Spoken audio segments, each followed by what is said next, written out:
नमस्कार श्रोता बंधुगण।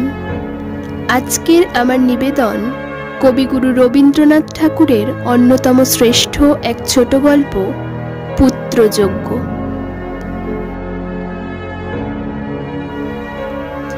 বৈদ্যনাথ গ্রামের মধ্যে বিজ্ঞ ছিলেন, সেই জন্য তিনি ভবিষ্যতের দিকে দৃষ্টি রাখিয়া বর্তমানের সমস্ত কাজ করিতেন। যখন বিবাহ করিলেন তখন তিনি বর্তমান নববধূর অপেক্ষা ভাবী নবকুমারের মুখ স্পষ্টতর রূপে দেখিতে পাইয়াছিলেন। শুভ দৃষ্টির সময় এতটা দূরদৃষ্টি প্রায় দেখা যায় না।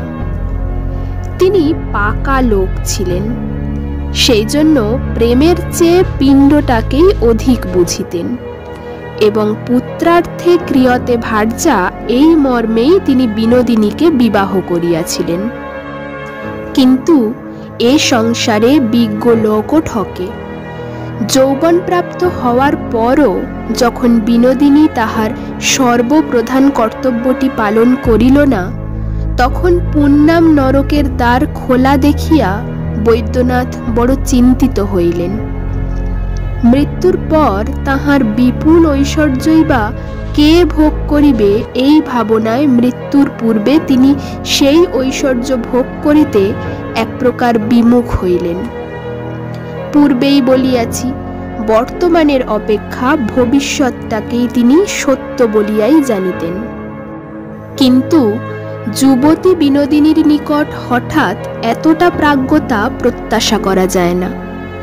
সে বেচারার দুর্মূল্য বর্তমান, তাহার নববিকশিত যৌবন বিনা প্রেমে বিফলে অতিবাহিত হইয়া যায়, এইটাই তাহার পক্ষে সবচেয়ে শোচনীয় ছিল।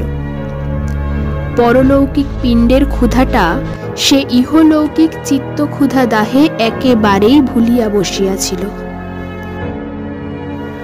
মনুর পবিত্র বিধান এবং বৈদ্যনাথের আধ্যাত্মিক ব্যাখ্যায় তাহার বুভুক্ষিত হৃদয়ের তিল মাত্র তৃপ্ত হইল না। যে যাহাই বলুক, এই বয়সটাতে ভালোবাসা দেওয়া এবং ভালোবাসা পাওয়াই রমণীর সকল সুখ এবং সকল কর্তব্যের চেয়ে স্বভাবতই বেশি মনে হয়।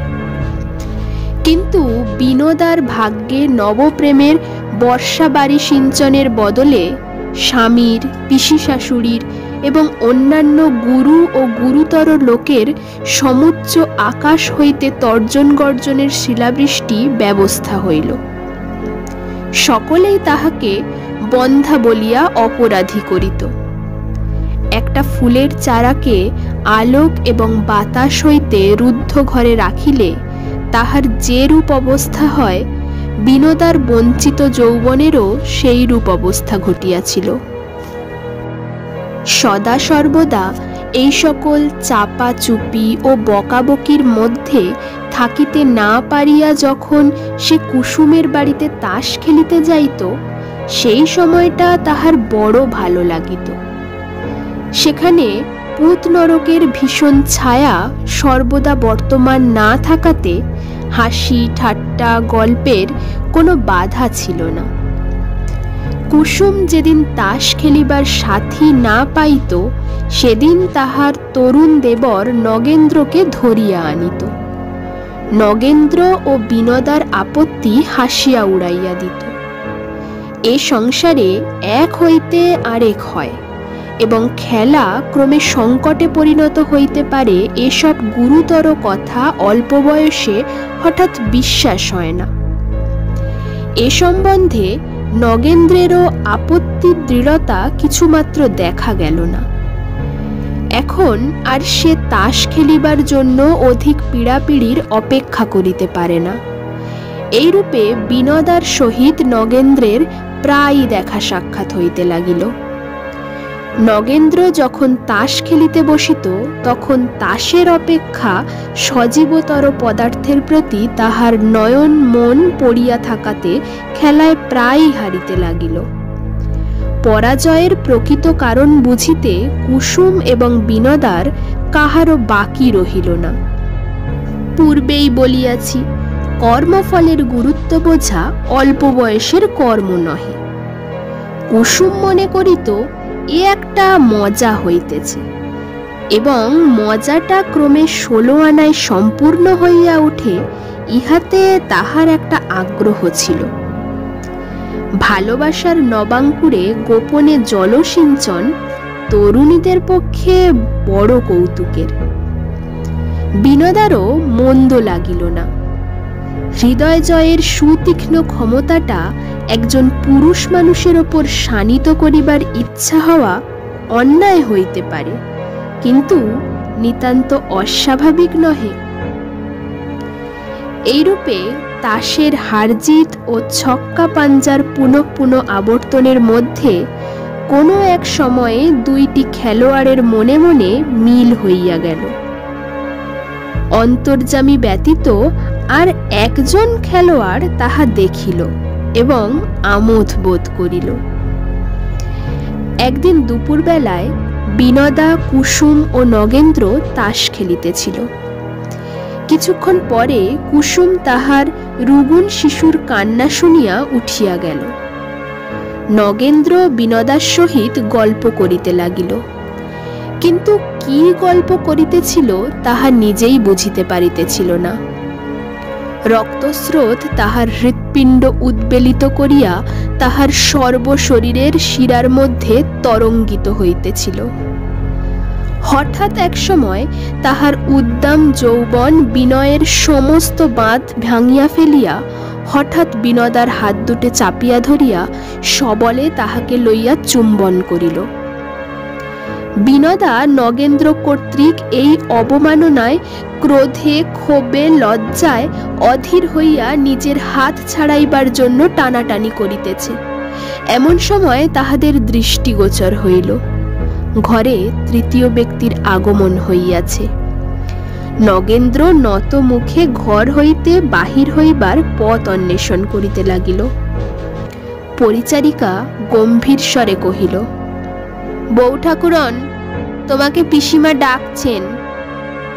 বিনোদা ছল ছল চক্ষে নগেন্দ্রের প্রতি বিদ্যুৎ কটাক্ষ বর্ষণ করিয়া দাসীর সঙ্গে চলিয়া গেল।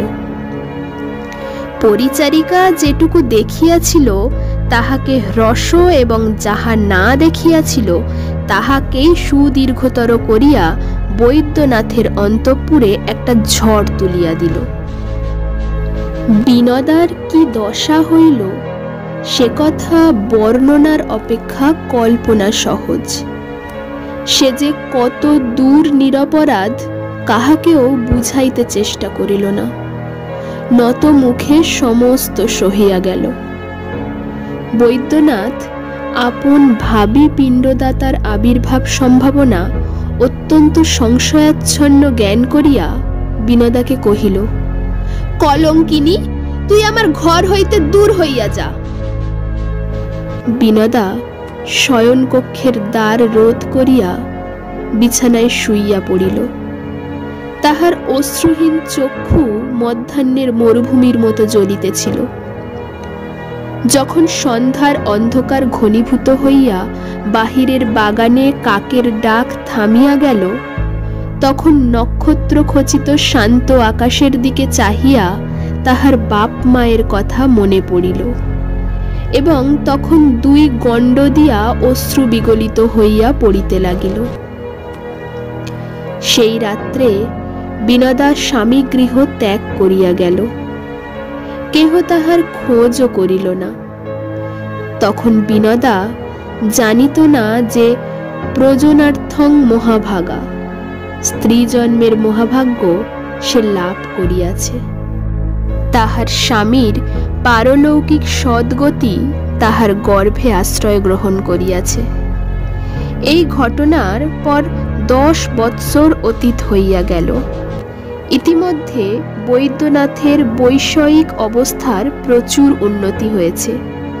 এখন তিনি পল্লীগ্রাম ছাড়িয়া কলিকাতার বৃহৎ বাড়ি কিনিয়া বাস করিতেছেন। কিন্তু তাহার বিষয় যতই বৃদ্ধি হইল, বিষয়ের উত্তরাধিকারীর জন্য প্রাণ ততই ব্যাকুল হইয়া উঠিতে লাগিল। পরে পরে 2 বার বিবাহ করিলেন। তাহাতে পুত্র না জন্মিয়া কেবল কলহ জন্মিতে লাগিল। দৈবজ্ঞ পণ্ডিতে সন্ন্যাসী অবধূতে ঘর ভরিয়া গেল।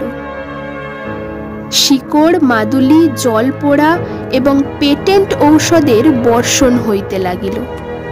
কালীঘাটে যত ছাগ শিশু মরিল, তাহার অস্থিস্তূপে তৈমুর লঙ্গের কঙ্কাল জয়স্তম্ভ ধিক্কৃত হইতে পারিত, কিন্তু তবুও কেবল গুটিকতক অস্থি ও অতি স্বল্প মাংসের একটি ক্ষুদ্রতম শিশুও বৈদ্যনাথের বিশাল প্রাসাদের প্রান্তস্থান অধিকার করিয়া দেখা দিল না। তাহার অবর্তমানে পরের ছেলে কে তাহার অন্ন খাইবে, ইহাই ভাবিয়া অন্নে তাহার অরুচি জন্মিল। বৈদ্যনাথ আরও একটি স্ত্রী বিবাহ করিলেন, কারণ সংসারে আশারও অন্ত নাই, কন্যাদায়গ্রস্ত কন্যারও শেষ নাই। দৈবজ্ঞেরা কোষ্ঠী দেখিয়া বলিল, ওই কন্যার পুত্রস্থানে যেরূপ শুভযোগ দেখা যাইতেছে, তাহাতে বৈদ্যনাথের ঘরে প্রজাবৃদ্ধির আর বিলম্ব নাই। তাহার পরে 6 বৎসর হইয়া গেল, তথাপি পুত্র সন্তানের শুভযোগ আলস্য পরিত্যাগ করিলেন না। বৈদ্যনাথ নৈরাশ্যে অবনত হইয়া পড়িলেন। অবশেষে শাস্ত্রজ্ঞ পণ্ডিতের পরামর্শে একটা প্রচুর ব্যয়সাধ্য যজ্ঞের আয়োজন করিলেন। তাহাতে বহুকাল ধরিয়া বহু ব্রাহ্মণের সেবা চলিতে লাগিল। এদিকে তখন দেশব্যাপী দুর্ভিক্ষে বঙ্গ, বিহার, উড়িষ্যা অস্থি চর্মসার হইয়া উঠিয়াছিল। বৈদ্যনাথ যখন অন্নের মধ্যে বসিয়া ভাবিতেছিলেন, আমার অন্ন কে খাইবে, তখন সমস্ত উপবাসী দেশ আপন রিক্ত স্থলির দিকে চাহিয়া ভাবিতেছিল, কি খাইব।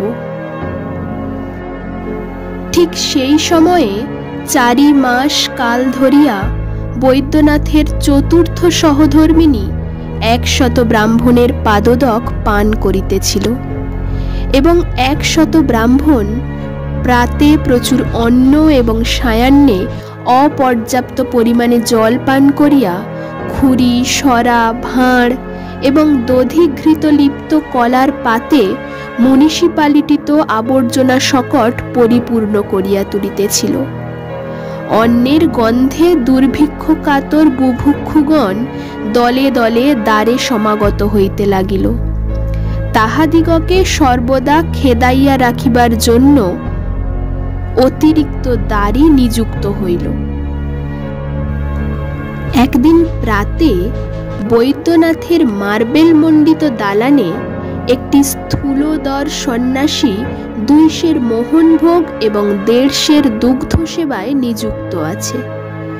বৈদ্যনাথ গায়ে একখানি চাদর দিয়া জোর করে একান্ত বিনীতভাবে ভূতলে বসিয়া ভক্তিভরে পবিত্র ভোজন ব্যাপার নিরীক্ষণ করিতেছিলেন।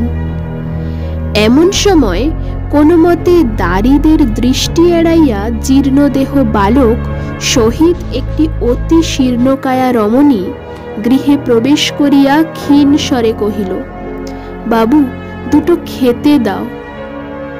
বৈদ্যনাথ শশব্যস্ত হইয়া চিৎকার করিয়া উঠিলেন, গুরুদয়াল, গুরুদয়াল।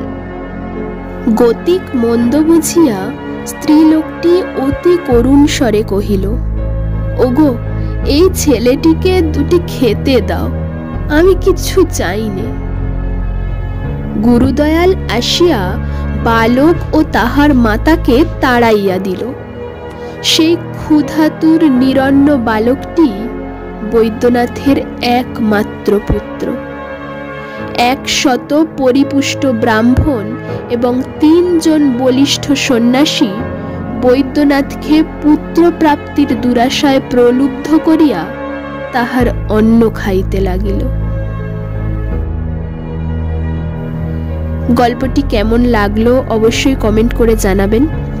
ভালো লাগলে লাইক, শেয়ার আর সাবস্ক্রাইব করতে ভুলবেন না। ধন্যবাদ।